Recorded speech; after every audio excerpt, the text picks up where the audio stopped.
All right. Hi, everybody. Bud Jeffries, strongerman.com, superhumantraining.com, and a ton of other websites you might have found us from, Facebook, and just who knows where you found us. And I'm here today with Rich Williams, right? And this is the man right here.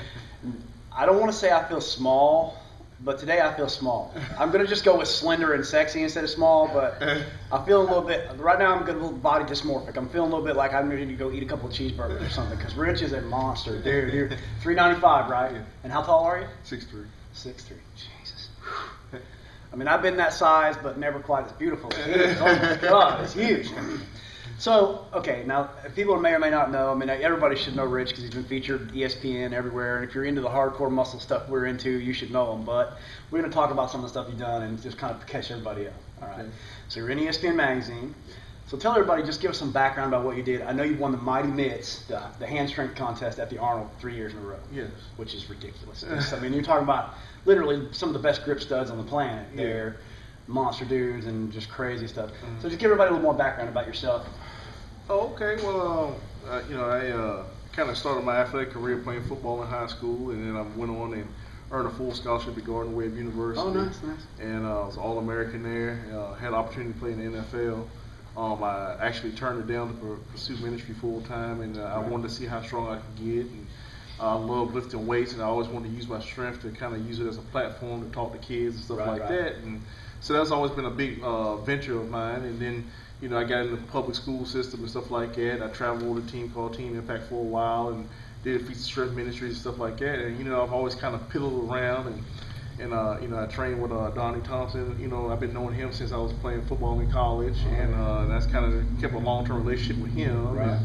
And throughout the years, I've always been intrigued with strength, and I just kind of fell upon the grip deal. I just happened to be at Sore Neck's gym and kind of fell upon it and just started picking stuff up, and I didn't even realize I had a strong grip. So it was kind of like one of those things where, like, Happy Gilmore type thing, didn't realize you were gifted at swinging a golf club until you did it, and this is kind of like one of those things. And in a way, I still got that Happy Gilmore mentality too. It's like he still thinks he's a hockey player, but he's really a golf player, And anyway, that's kind of how I kind of got into the grip scene. So. Right. In fact, I'm going to give you some advice. Don't tell that story you told me earlier about how often do you train grip? Only 6 weeks before the contest. I mean, I ain't gonna lie. I wanted to hit you and run when you said that. I felt it for some of the rest of the grip guys right there. I wanted to they love it so much. I just went over and punched Rich in the knee and ran away.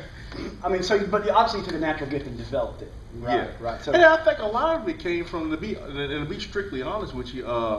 When I first started training with Donnie back in 2001, I saw a lot of the fat bar stuff that he had. Like the fat bar pull downs, and the fat bar, bench pressing and stuff like that, and the kettlebells and stuff like that. And that's just something I kind of kept with me after college. Even when I was living in North Carolina and I wasn't training with Donnie, it's something that always stayed in the back of my mind. Right. So I actually taught my high school football coach, the head football coach, into buying some fat bars. Oh, nice. And so I always kept fat bars a part of my training program, whether it was with bench or lat pull downs or anything, and doing the kettlebells. And believe it or not, I really truly believe that's what developed my grip over the years. Really?